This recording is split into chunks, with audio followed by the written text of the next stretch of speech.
বিশ্বেরও দারুচিনি দ্বীপেরও ওই চরিত্রটি আমি যখন উপন্যাসটি এমনি অন্য সময় জীবনেও জানতাম না যে ওই চরিত্রটি আমার করা হবে, কিন্তু যখন এবং রেগুলার মিডিয়া বা ফিল্মে অভিনয়ের কথা চিন্তাও করিনি, থিয়েটার করতাম, সেই সময় ওই চরিত্রটি আমার পড়ার সময় মনে হয়েছিল এই চরিত্রটা যদি অভিনয় করতে পারতাম। তো এবারও সেটা ঘটলো, সেই মুগ্ধতা তো আছেই। আর কেমন লাগছে, এক ধরনের উত্তেজনা কাজ করে আমার সাধারণত যে কোনো কাজের আগেই, কারণ হচ্ছে যে এখানে বড় বড় কথা বলার খুব অবকাশ নাই,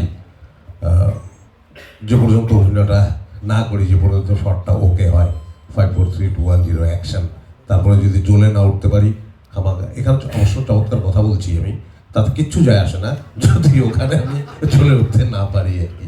তো দোয়া করবেন আর কি। মম মনে হয় দারুচিনি দিক থেকে একদম বনলতা এক্সপ্রেসে ঢুকে গেলেন, যে এই জার্নিটা ছোট্ট করে বলেন। আর হচ্ছে বাঁধনপু আমাদের পাশে আন্তর্জাতিক আমরা দেখছি আর কি, আবার দুজন একই প্রতিযোগিতা থেকে হচ্ছে একই সিনেমা, আগে মমাপু বলবে, পরে মনে বাঁধনপু বলতে পারে। আমরা দেশ বিদেশের খবর দেখতে পাচ্ছি, দেশের খবর একাকার হয়ে গেল।